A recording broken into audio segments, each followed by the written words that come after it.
Bom, pessoal, boa tarde. Eu vou dar início, então. Comecei já a gravação, até para deixar disponível depois no Ava. Como vocês viram, eu comecei com o Ava hoje, liberei ele hoje, estava organizando todo. O professor João Thiago até me passou lá que estavam preocupados. Na verdade, como semana passada era ser de matrícula, a gente acabou ficando com essa aula perdida, porque não tinha como se organizar naquela semana. E aí eu estava montando ontem o cronograma e o APA da disciplina que eu vou ir alimentando ao longo desse semestre. Como vocês devem ter percebido,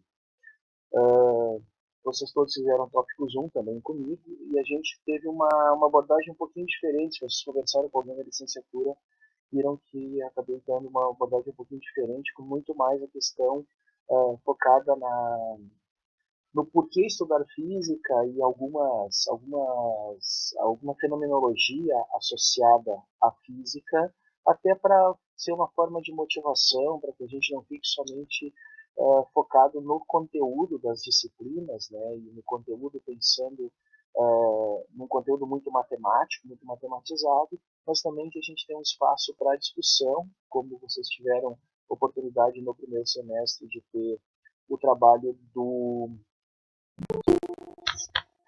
trabalho do, do Marcel sobre pressão. Bem-vinda, Marina.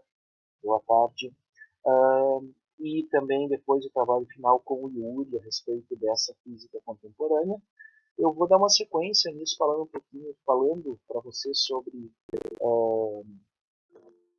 divulgação científica, pseudociência, que foi o que eu acabei devendo para vocês no semestre passado, e falar sobre física do cotidiano. Se vocês já deram uma acessada lá no AVA, viram que eu coloquei um cronograma das nossas aulas, tá? Que eu vou também colocar como um dos próximos slides. Né? A gente vai ter aula síncrona, sempre na medida do possível, nesse horário, 1 hora mais ou menos, 45, 50 minutos, a partir das 17h10, com esse endereço, enquanto que o Google não me cortar. E a gente vai ter aulas, portanto, bem-vindo, Vinícius. A gente vai ter aulas, portanto, agora até o dia 15 de dezembro, síncrona toda quarta-feira. Depois vai ter, vocês sabem que tem um recesso ali a partir do dia 23 de dezembro, mas eu vou dar um recesso um pouquinho maior para vocês, tá? E as aulas dos dias 22 de dezembro e as 2 primeiras semanas de janeiro, a gente vai ter uma atividade para vocês terem uma atividade de produção textual, tá? Para trabalhar.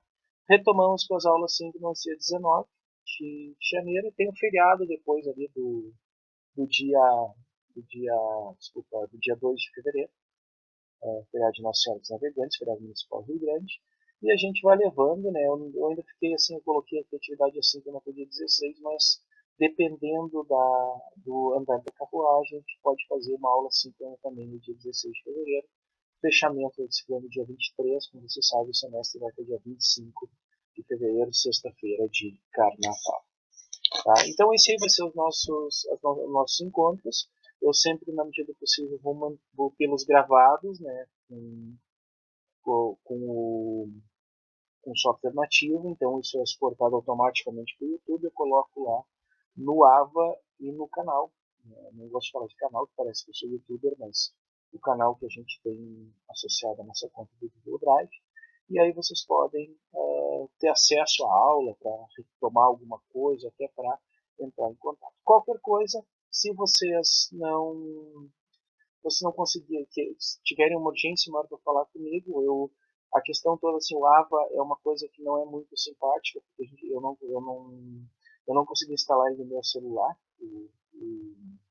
o aplicativo, então eu dependo para entrar no computador, para acessar o AVA, quando vem para os e-mails eu não consigo responder diretamente, eu preciso acessá-lo para responder para vocês. Quem está no grupo do DAF lá já tem o meu contato no WhatsApp, qualquer coisa pode entrar em contato desde que vocês tenham horários razoáveis, tá bem, gente? Então, dando uma sequência, começando a nossa disciplina, né, vocês viram que nessas 2 primeiras semanas eu vou falar um pouquinho sobre divulgação científica. Por que eu falo tanto sobre divulgação científica? Nosso papel na física mais do que ser um professor de física, ser alguém que domina muito bem as ferramentas matemáticas para descrever a natureza, a gente tem um papel importante, principalmente na sociedade de hoje, que é fazer algo que se chama de transposição didática, ou seja, ensinar para as pessoas o que a física significa. Sei que isso é muito difícil para a gente começar falando no primeiro ano do curso, que parece que a gente até gosta, mas se sente meio acanhado de explicar os conteúdos físicos, os conteúdos científicos para as pessoas da sociedade em geral que não tem esse embasamento. Um dos grandes, um dos grandes fatores a respeito disso é que a gente, desde que começa a ter aula de física, a gente entende que física e matemática são duas coisas muito parecidas, e parece que tu nunca vai conseguir explicar algo para alguém sem pegar um papel e escrever uma coisa. Então aí entra a questão da divulgação científica. Como é que a gente vai divulgar o trabalho que a gente faz, divulgar um pouquinho de ciência para as pessoas da sociedade, numa linguagem que esteja ao alcance delas. E aí entra um outro tópico que eu vou falar bastante durante o ano, né, que eu trabalho com isso, que é a alfabetização científica, que é a ideia de entender o mundo que nos cerca a partir da ciência, ou entender a ciência do mundo que nos cerca. Tá? Então, se vocês derem uma olhadinha, tá aqui eu botei pequenininho, porque esses slides aqui são do professor Chassot, tá? Tem uma... Se vocês acessarem, por exemplo, o canal do Futura no YouTube, vai ter muitas coisas relacionadas principalmente com o, as nossas crises climáticas, catástrofes climáticas. Penso que esse vídeo não foi feito em época de coronavírus, né? O que tem lá fala somente sobre a questão dos combustíveis fósseis e coisas assim. E quanto a sociedade, ela, durante o vídeo, um vídeo de 8 minutos, tá? O quanto a sociedade ele estranha as discussões porque parece que não fazem parte dela. Então, tu pensar nessa ideia de alfabetização científica é algo que leva em conta, tá, tanto para os estudantes quanto para a sociedade em geral, né, entender o mundo que o cerca a partir da física e resolver problemas. Resolver problemas não significa aquilo que vocês fizeram em geometria analítica, em cálculo, em física. Tá? Resolver problemas do cotidiano, a partir dos conceitos físicos, não necessariamente precisando modelá-los matematicamente. Mas é importante fazer isso para entender a partir desses conceitos. Então, são alguns pontos importantes que a ciência nos coloca ao longo da evolução dela. E por conta disso, por conta de entender um pouco desse conhecimento que te permite criticar o mundo, projetar o mundo, tomar decisões a partir dos conceitos científicos, desse conhecimento, que te permite debater ou participar de discussões que envolvam ciência e tecnologia. O exemplo mais atual possível é a vacina. Tá?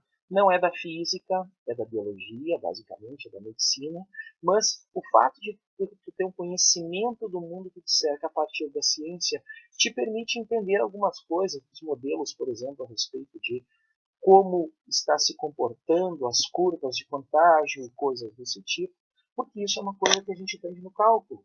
Talvez os professores de cálculo nem cheguem a tocar nesse assunto, mas os conceitos básicos de inclinação, que são derivadas, estão muito ligados nessa época. Toda vez que se tu assiste o Jornal Nacional, quando se mostra o gráfico lá e eles falam da tendência de queda com comparação com 2 semanas atrás, teria uma lógica muito maior se falassem a respeito da tendência de queda a partir de uma regressão matemática chamada de derivação, tá? Para ver se a derivada, a inclinação da curva, realmente acontece nesse sentido. E isso também serve, essa ideia da alfabetização científica, para tu entender o mundo, serve para contribuir numa formação muito mais humanística. Por incrível que pareça, o fato de tu entender ciência bem contribui muito mais para o teu lado humano. por estranho que possa parecer, uma vez que a abordagem positivista da ciência, que aconteceu ali pelo século XVII, início do século XVIII, separava ciências exatas, ciências naturais, aquelas que poderiam ser descritas a partir da matemática, consequentemente poderiam ser modeladas, e as ciências humanas, aquelas que seriam ciências de segunda linha para essa visão positivista, uma vez que tu não consegue modelar nada. Aqui se tentou fazer ao longo do tempo, mas nunca se deu certo. Tu fazer, por exemplo, uma teoria geral para a humanidade. Tá? Se vocês forem ler assim, o pessoal que trabalhava sobre desenvolvimento humano, com teorias econômicas e coisas assim, você notou que não dá para fazer uma teoria geral, porque isso é muito complicado. O ser humano é um bichinho difícil, vamos colocar assim, né? Uma vez que ele tem livre-arbítrio. E por ter livre-arbítrio, ele pode não seguir a tendência das equações, ao contrário do que a natureza faz. E o principal, gente, tudo isso que eu estou falando, assim como eu estou conversando com vocês, que estão no bacharelado em física, tá? A gente tem sempre a ideia de que quem entende física muito bem é um cientista. E, na verdade, não é isso. Tá? Vocês queiram fazer o bacharelado em física, já podem começar a ter uma visão mais científica como carreira. Mas, em geral, para a população em geral, isso não precisa ser uma formação exclusiva de cientistas. Isso é muito importante da gente dizer. E para isso, a Lucilena Saceron, uma professora da USP de São Paulo, ela trabalha com ensino de física, né? E ela fala a respeito dessa questão da alfabetização científica, né? Diz que passa essa questão da alfabetização. Duas ideias de compreensão, como qualquer processo de letramento, né? Que são termos, conhecimentos e conceitos científicos fundamentais, basicamente é como no letramento literário, né? Vamos pensar assim, usar a palavra letramento para letras, né? É conhecer as palavras e classificá-las, e a partir disso, né, tu pode formular frases e fazer textos, que é a compreensão da natureza das ciências, e a partir dessa natureza tu conseguir discutir diversas situações, diversas relações sociais, que aí tem ética, política, tá, econômica, que vão circundar essa prática cotidiana, tanto no aprender como no ensinar. E por conta dessas compreensões, tu consegue criar relações entre esses quatro eixos, tá? Que é uma sigla que acaba sendo muito conhecida, muito utilizada em geral, principalmente por professores, né?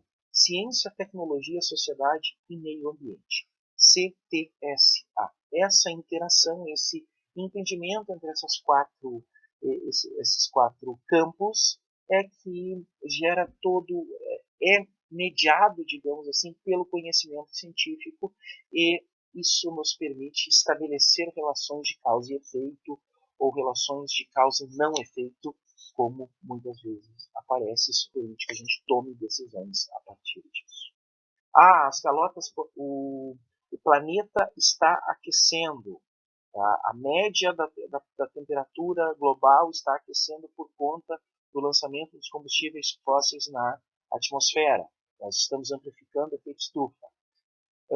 Aí vem alguém, tá, que vai dizer que é bobagem, porque afinal de contas, nos últimos anos nunca se teve uma onda de frio tão grande no hemisfério norte como aconteceu agora, e o pessoal anda falando que o planeta está esquentando. Baita bobagem.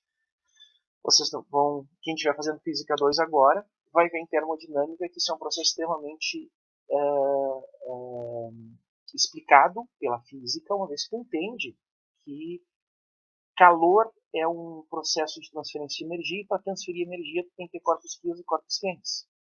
Corpos mais quentes significa que outros corpos vão ficar mais frios, porque não se cria energia do nada. Então tem essas relações que são importantes a ser percebidas. Então, entender isso, tá? E aí aqui eu falo na escola porque eu tenho formação como professor, né? Mas é pensar exatamente no nosso cotidiano da alfabetização científica. Isso é importante que as ciências da natureza como um todo, tá? Química, física, biologia, tá? E até a matemática, que coloca no meio, entendam que é importante ter esse conhecimento. Tá? Entendam que é importante ter essa visão por conta de estabelecer relações e tomar decisões. Tá? E aí, nesse ponto, tu vais precisar ter um currículo para fazer esse tipo de coisa. E esse currículo, ele não vai estar sozinho. Não vai ser simplesmente, como eu falo assim, a disciplina de física, onde tu aprende a fazer continha. Principalmente, ele faz de competências e habilidades, ou seja, do desenvolvimento de competências para entender o mundo, uma referência de princípio. E aí vocês podem pensar assim, no meu ensino médio, eu tinha uma física que era fórmula, exercício, fórmula, exercício, prova, fórmula, exercício, prova. Talvez eu não tenha aprendido tanto fenômeno assim. Eu não desenvolvi, e isso não é nenhum demérito para ti, a gente conversa, a gente pode conversar a respeito disso, né? Esse desenvolvimento de competências é algo que é importante para que a gente consiga ter uma postura crítica perante a ciência, não aceitar tudo. E por conta dessa referência crítica é importante que a gente saiba ler e escrever. Eu não lembro quem foi que me perguntou lá no primeiro semestre, no tópico Zoom, que eu tinha botado um monte de texto para ler, né? E a pessoa disse, professor, o senhor gosta de compartilhar texto para leitura? Isso é importante, até porque assim, tu só consegue ser crítico numa época que a gente vê vídeo demais, tu só consegue ser crítico quando tu consegue fazer a tua leitura independente, não a interpretação dos outros. Então é importante, eu não vou botar tanto texto como no semestre passado, mas a gente vai ter algumas leituras até para vocês pensarem na habilidade escrita de vocês, que vai ser da atividade assíncrona. E isso vai se articular com o mundo onde tu vive, o mundo onde tu trabalha. Tu não precisa ser físico com mestrado, com doutorado, que está sendo pesquisador. E ter uma habilidade em física pode te permitir tomar decisões diferentes no mundo do trabalho. Eu comento algumas vezes, né, que eu tive colegas quando eu fui fazer o mestrado, eu tive um colega que desistiu do mestrado porque ele não tinha mais bolsa e ele foi contratado pelo Banco Santander, na época, para ser analista de risco. Um físico ser analista de risco, porque não chama alguém da economia ou da matemática? E aí ele falando uma vez assim que ele estava muito bem de vida graças ao trabalho, né? A analista de risco do Banco Mundial, do Banco de nível mundial, é uma tarefa bem remunerada. E ele disse assim que a cúpula de gestão, né, diz que eles preferiam físicos formados, porque os físicos tinham uma habilidade muito maior de resolver problemas e não só de aplicar fórmulas. E isso era importante. E aí, por conta disso, né, entra nisso aí justamente a questão desses objetivos, de problematizar essas dificuldades que apareçam. Isso é uma coisa importante da nossa leitura, a partir do momento que a gente o conhecimento científico, a gente tem esse conhecimento científico na perspectiva de fazer uma visão crítica do mundo, que a gente não vai simplesmente sentar e chorar quando tiver algum problema, vai buscar resolver isso e buscar soluções. E isso, conforme tinha falado antes, permite que tu integre, no slide anterior eu tinha falado sobre estabelecer relações, e aí sim, integrar conhecimentos numa perspectiva que obedeça às relações entre ciência, tecnologia, sociedade e meio ambiente. Tá? Aqui, por exemplo, vai se colocando muito claro, né, a Unesco tem vários órgãos que trabalham com educação, e dentro de numa conferência na conferência de 1999, tá, se pensava exatamente isso, que ensinar ciência e tecnologia era um imperativo estratégico, isso no final do século XX. Tá? Hoje, mais do que nunca, é necessário fomentar e discutir a alfabetização científica em todos os setores da de sociedade.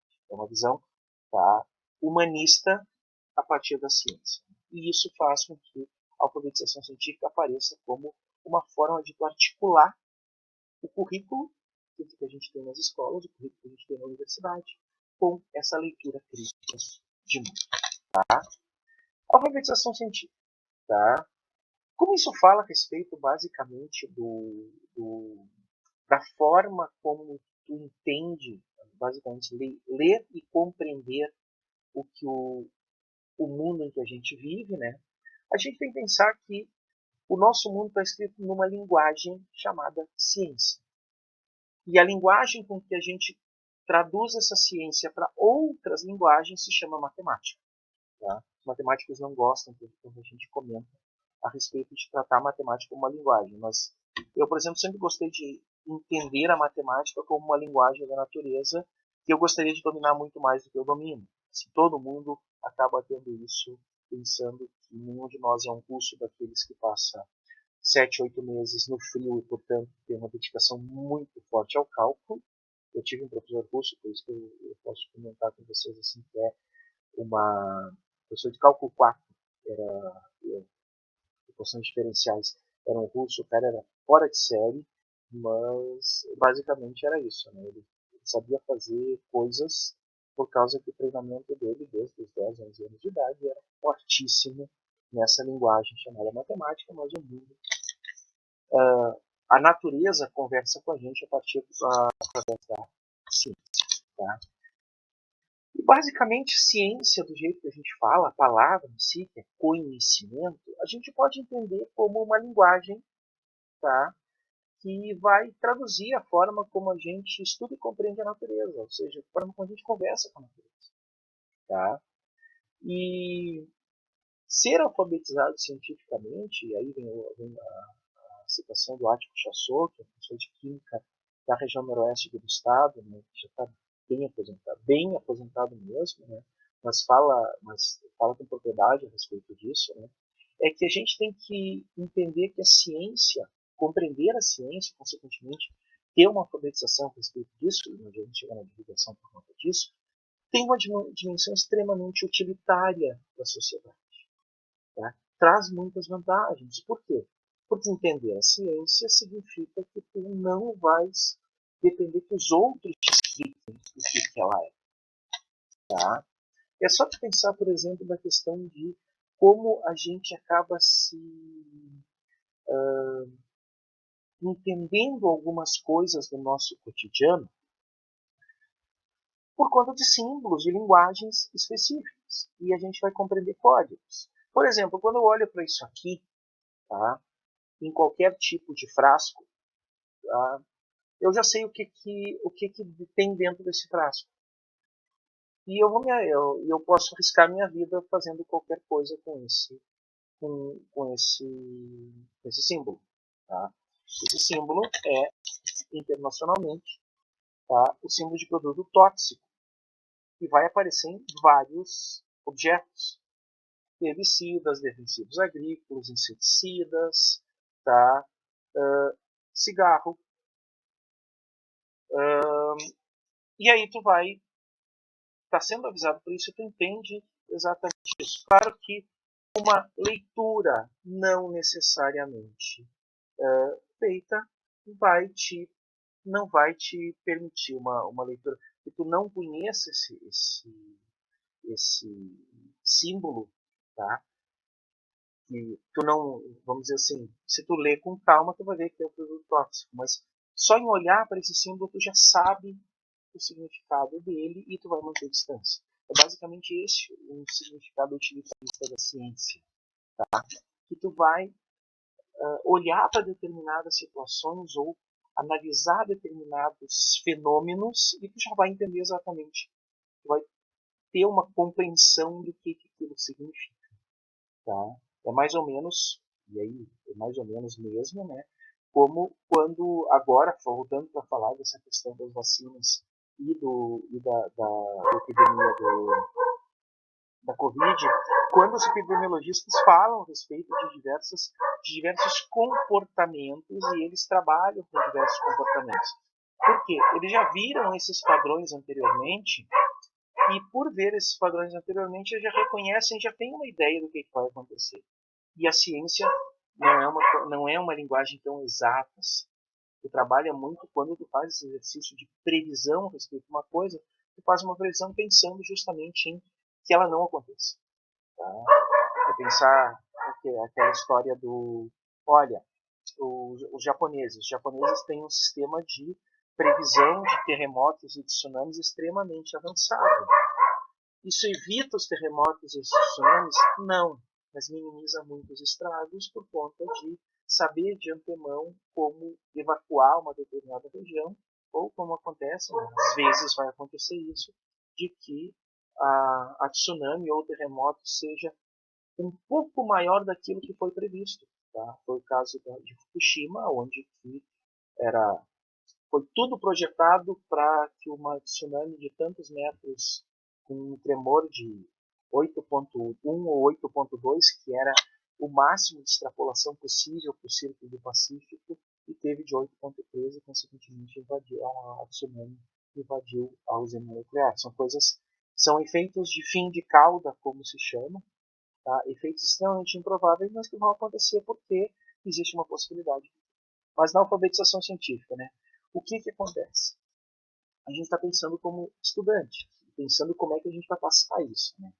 É preciso que a gente estimule os estudantes, estimule as pessoas também a, a perceber que a participação deles na discussão, a participação deles no processo de entender o conhecimento é importante. Isso é algo que na licenciatura, na didática, a gente torna o, o, o estudante, o aprendente, um, um sujeito do próprio processo de aprendizagem. E não somente alguém passivo, alguém que vai ser o objeto do processo de aprendizagem, como é muito comum de acontecer. Volto a falar aqui. Quando a gente aprende física, na maior parte das vezes no ensino médio, com aquela ideia de memorização, e é muito comum aparecer isso na memorização, por conta de que está se preparando para um exame, tu é um objeto no processo de aprendizagem. Não é processo de aprendizagem, porque possivelmente muitos de vocês, talvez assim, para essa fórmula, eu acho que eu lembro que eu já vi, mas eu não tenho ideia exatamente do porquê que eu tenho que usar. Então, e é justamente por conta disso que o grande detalhe dessa ideia é não se limitar somente a resolver problemas e responder questionamentos. Deve ser crítico, é propor soluções não somente para resolver problemas com aquilo que a gente normalmente faz.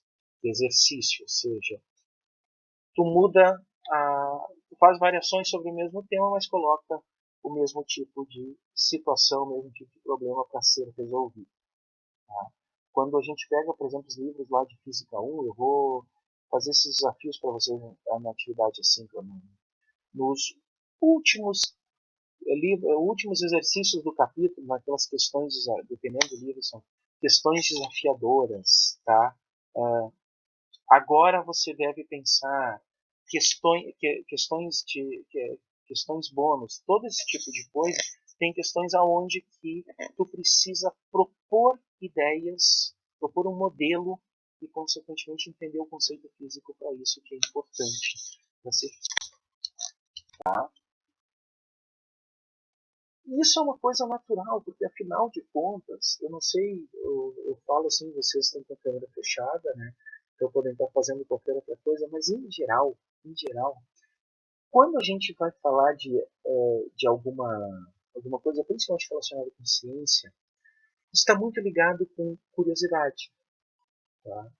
Claro que tu pode matar a curiosidade fazendo uma aula chata, assim, falando o tempo todo, enchendo de equações de fato. Mas a ideia é dinâmica, o que é? Tu vai aprender a partir a partir da tua vivência. E por isso que é importante a gente entender a física do cotidiano, né? Para ver o que os conceitos de física impactam no nosso dia a dia, na nossa vida. Tá? E quando a gente acaba tendo só atividade mecânica, ou seja, só reprodução de fenômenos, acaba que tu torna a física e as ciências da natureza em geral algo extremamente chato e monótono. Vocês devem podem conhecer, por exemplo, alguém da biologia. O pessoal da biologia acha o máximo estudar biologia. Tá? O pessoal da física, com pouquíssimas exceções, acham um saco estudar física. Aliás, as pessoas em geral acham um saco estudar física. É chato demais. Biologia não, biologia é legal porque tem sempre coisa nova. Tá? Porque foi reinventada e tem que ter uma leitura da natureza. Tá? Quando eu aprendi, por exemplo, corpo humano, a minha professora pedia para eu decorar parte do corpo e a prova que tinha era uma prova oral onde eu tinha que apontar. Ela dizia assim, me aponta o fêmur. Eu apontava onde era o fêmur. Me aponta o bíceps. Coisas desse tipo. Era decoreba. Hoje é muito mais dinâmico. E parece que a física tem exatamente isso. O pessoal acaba ficando mais decepcionado um pouco e não leva a física a sério da forma como deveria. Para isso que a gente tem que falar em fixação científica. Tá? Então, é justamente essa questão de produzir conexão com as experiências anteriores e para estabelecer essas relações, aí tu vai ter uma rede de conceitos, vai conseguir formar uma cadeia de pensamento a partir do teu cotidiano. Tá?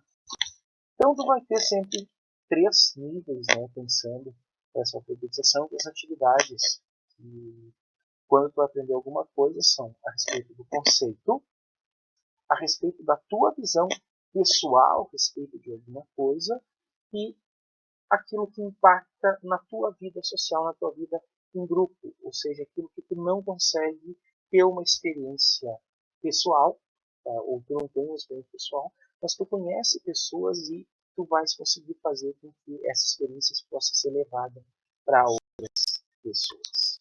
Tá? Uma visão muito clara a respeito disso é o que a gente tem a respeito de desenvolvimento. A gente tem uma visão de desenvolvimento, eu falo visão, a gente com uma visão de sociedade, o desenvolvimento sempre está pensando como econômico. A ideia do desenvolvimento humano, desenvolvimento social, é muito relativa, principalmente quando tu vê a situação atual do país, onde que é muito focado nisso e a gente acaba sendo mais vítima ou passageiro de uma visão capitalista extremamente selvagem, onde o desenvolvimento econômico é importante. E aí tu tem visões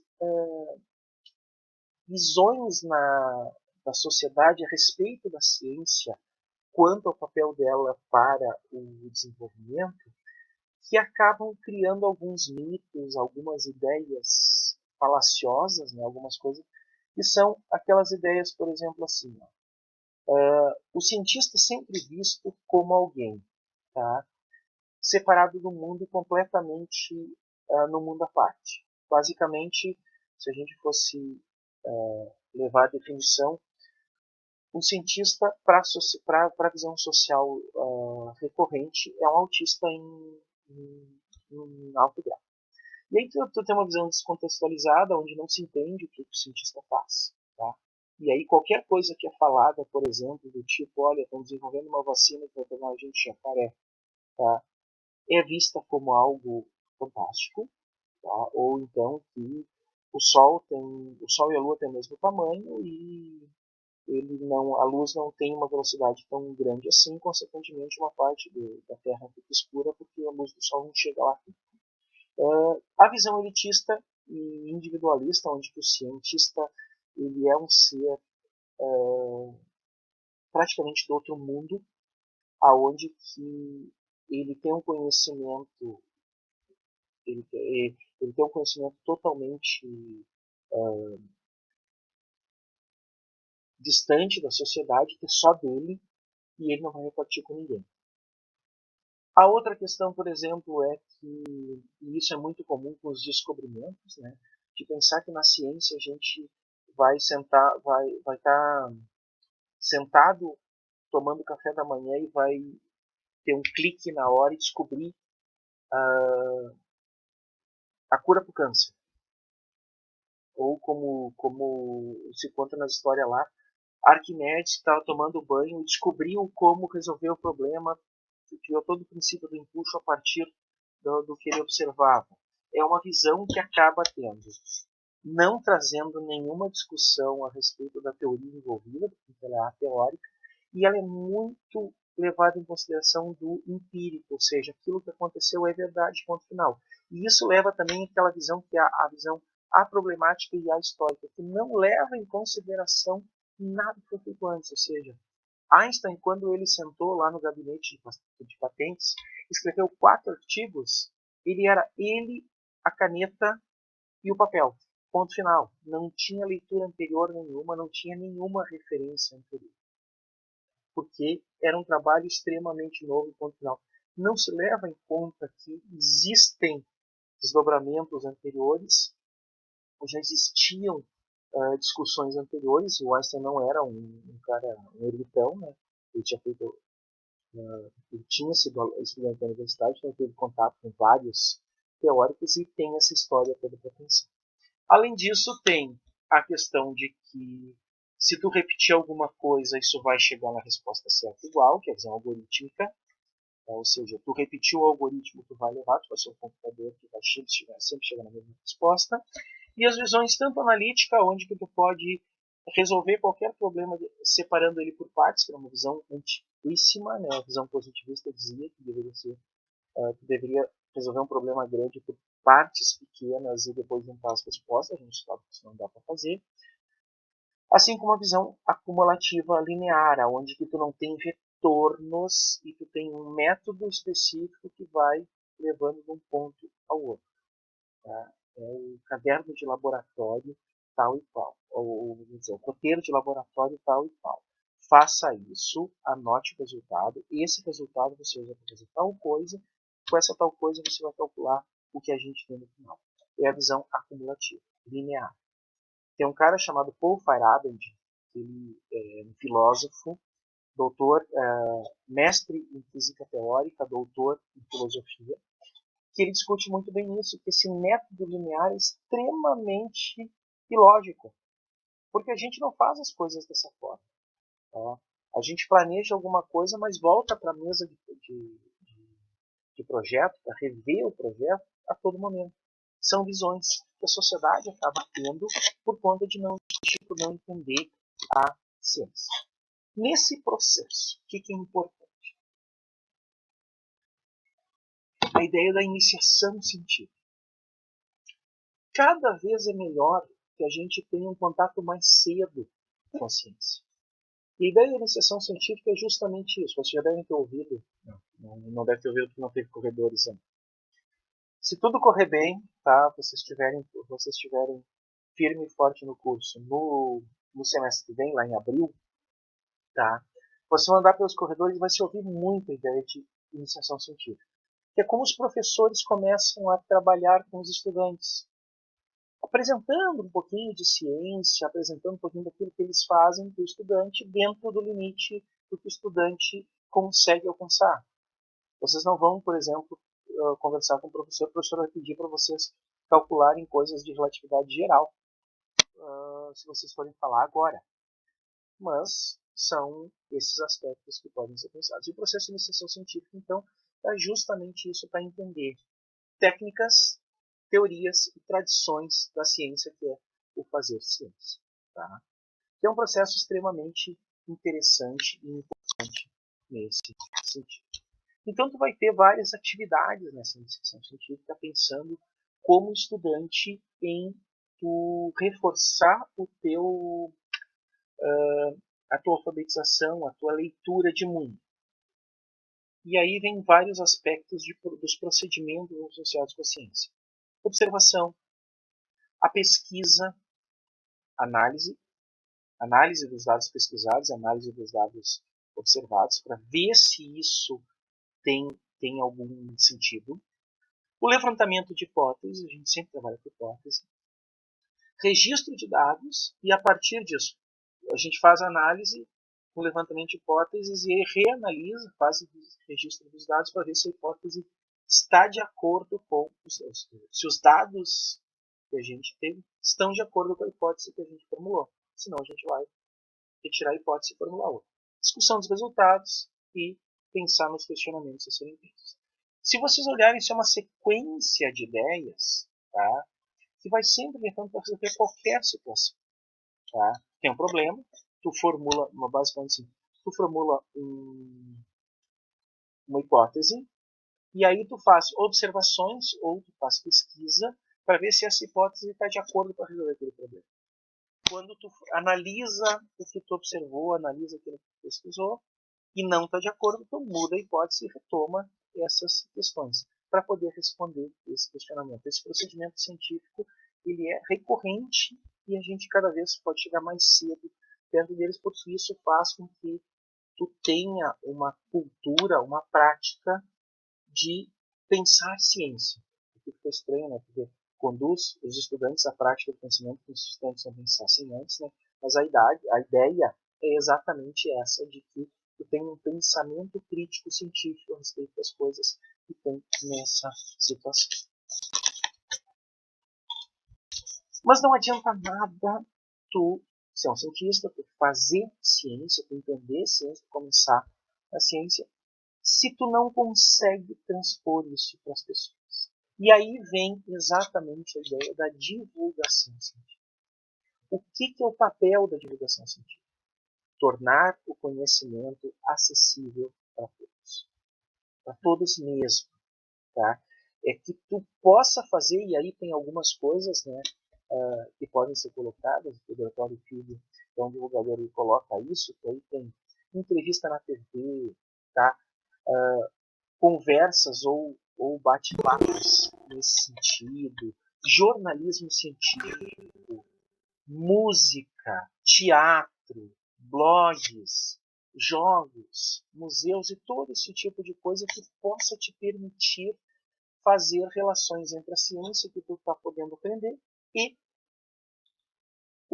a população, a sociedade em geral. Fazer essa meia, essa tradução, não vou, essa transposição exatamente entre a linguagem que o cientista fala, que nem sempre é fácil de entender, e a linguagem que a população entende. Tá? Tem gente hoje que faz isso muito bem. Tá? Dentro da biologia, por exemplo, a gente tem o Attila Yamarino, a Natália Pasternak, tá? que aprenderam a fazer isso por conta da pandemia. A gente, dentro da física, tem os exemplos, e o exemplo que eu sempre gosto de falar, que é o do Carl Sagan, né, do Cosmos, que transformou a astronomia em algo que podia ser conversado na mesa do almoço, que é o trabalho de divulgação científica mesmo. E o Sagan era um físico, um astrônomo conhecido, tá? Que escreveu muito livro de divulgação mesmo, para leigos, tá? E tornou a astronomia, deu para a astronomia a dimensão que ela tem hoje no sentido do potencial de divulgação científica. No Brasil a gente tem, por exemplo, ainda o Marcelo Gleiser, tá? Eu não sou muito fã dos livros dele, porque eu acho que ele simplifica demais, mas ele faz todo um trabalho de divulgação buscando explicar tanto astronomia quanto física numa linguagem mais coloquial. Algumas vezes, por conta disso, tem alguns deslizes, mas não quer dizer que seja ruim totalmente, tá? Tu tem muita coisa interessante a ser pensado. E obviamente, assim, tu vais poder correr atrás desse tipo de coisa. Tá? Então, a gente tem hoje com Instagram e YouTube, que tem várias coisas. A Bibi, que é a nossa ex-aluna aqui da FURG, que é doutora em Física de Partículas, né, que ela tem o blog lá do Física e Afins, o canal do Física e Afins. Ela trabalha muito bem com divulgação científica, faz um trabalho excelente, espetacular, e a gente está exatamente nesse sentido de tornar esse conhecimento acessível para todas as pessoas. E esse tornar o conhecimento é importante justamente por quê? Porque a gente vai poder passar para as outras pessoas aquilo que a gente vê, aquilo que a gente traz a respeito do conhecimento científico. Numa linguagem acessível, numa linguagem coloquial, numa linguagem que seja importante que todos consigam entender. Tá? Concluindo, então, gente, tem um também filósofo, né, francês chamado Gaston Bachelard, que fala basicamente que todo o conhecimento que a gente tem é uma resposta a um problema ou uma questão, ou seja, sem questão a gente não tem conhecimento. E também, esse americano, né, o David Lenk, diz que aprender ciência, antes de mais nada, é aprender a falar sobre ciência. Tá? Se tu não sabe falar sobre ciência, é difícil tu... Basicamente, é aquela história assim. Tu te dá conta que tu domina alguma coisa quando tu consegue explicar para os teus iguais. Tá? Isso vale para a disciplina, por exemplo. Quando tu consegue explicar para os teus colegas o conteúdo de uma disciplina, tu consegue dominá-la. Tá? Até então, tu tem para ti, mas faça isso. Então, tu vai ter várias situações, né? E aí eu pego exatamente a, a questão do que é falado pelo Gerard Torres no final, né? Assim, quanto mais o contexto for do domínio do estudante, do indivíduo, mais facilmente ele vai poder fazer as relações causais. E assim a gente consegue criar uma relação, um trabalho, tá? Uma ideia a respeito da alfabetização científica. Gente, nesse nosso primeiro encontro que eu tinha para trazer para vocês era um apanhado geral, né, sobre essa questão da divulgação científica. Como eu coloquei ali no cronograma, na semana que vem a gente vai retomar um pouquinho, falar um pouquinho sobre exatamente alguns divulgadores, algumas formas de fazer isso e já trazer algumas leituras para vocês. Mas eu deixo agora um espacinho aberto para questionamentos que vocês possam ter a respeito, comentários ou quaisquer outras, ou críticas, não tem problema. Tá? Bem assim, ó. Pode criticar, mas lembrem que eu sou professor e eu posso lembrar dessa crítica depois. Não, tô brincando, tá? Um comentário? Bom, não tenho muitos questionamentos, assim, ficou bem explicado, especialmente a parte de como vai funcionar o modelo aplicativo, ficou bem explicado, então questionamentos não tenho, só assim, achei interessante a proposta de apresentar a matéria de uma maneira mais dinâmica. Eu quando tive tópicos 1, eu tive lá de setembro a dezembro de 2020, mais ou menos, foi uma matéria um pouco mais, como é que eu posso dizer, por assim dizer. Tu fez tópicos no primeiro semestre de 2020. Isso? Eu fiz o primeiro semestre com a professora Eliane. Tá. Não, Aí foi eu pensei numa proposta bem diferente já no tópicos 1, né, que era de fazer algo mais motivador, propriamente dito, não tão focado no conteúdo, mas focado nos fenômenos. Até eu comentei com ela, eu disse que eu ia enlouquecer com isso, né, porque não é algo trivial de tu fazer e disse, pode ser um tiro no pé, porque os estudantes podem achar chato e não quererem ficar. Mas acredito até, eu não me lembro, acho que foi o Felipe, não me lembro, do semestre passado que disse exatamente para professor, tem um monte de leitura legal, assim, a gente não está acostumado, mas tem um monte de leitura legal que a gente pode, que o senhor coloca ali para a gente fazer. Não, eu acho que pode ser interessante, sim. Até como eu disse, foi algo um pouco mais de praxe. Teve algumas atividades que foram mais interessantes justo porque focavam em fenômenos, uma era a questão das cores, especificamente questão de tinta de carro, como afetava a temperatura interna do veículo, absorção de calor e tudo mais. Foi uma das atividades mais legais que a gente fez, então acho que pode ser bem interessante também, especialmente também para continuar, porque né, já estou meio atrasado. Vamos continuar. Tranquilo.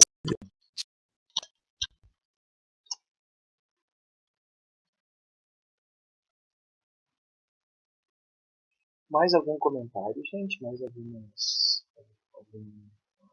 dúvida, alguma coisa assim? Só relembrando, né, assim, ó, a avaliação ela vai trabalhar com a mesma questão da produção textual de vocês, né, vai ficar Não vou ter tantas assim, vão ser 2 ao longo do semestre. Uma vai focar na divulgação na pseudociência e a outra na física do cotidiano. Mas eu vou colocar ali, isso vai ser a tarefa que vai ficar lá por naquele intervalo ali. Eu vou dizer que vocês vão fazer no Natal, né? Mas eu vou deixar antes do Natal para vocês terem tempo para fazer isso durante aquelas semanas que eu não vou dar aula no início de janeiro, que já vai voltar as aulas. Tá bem? Se não tem nenhuma questão, gente, nenhuma dúvida, eu vejo vocês de novo nesse mesmo link, nesse mesmo horário, na semana que vem, quarta-feira, 24 de novembro, 17h10, tá? Na nossa sala aqui. E aí eu vou falar um pouquinho mais sobre divulgação científica. Já possivelmente amanhã vai estar tudo lá, algumas sugestões de leituras para vocês. Tá? Não necessariamente vocês vão precisar ler tudo, né? Mas vai ter algumas sugestões a respeito da divulgação científica. Tá certo então, gente? Grande abraço. Tá? Encontro vocês na semana que vem. Qualquer coisa podem entrar em contato comigo. Tá? Se eu tiver online no AVA, ótimo. Se não, podem mandar mensagem ali pelo WhatsApp, pelo grupo que tem no DAP. Tá bom, gente? Boa semana. Tá bom. Tchau, tchau, gente. Boa tarde.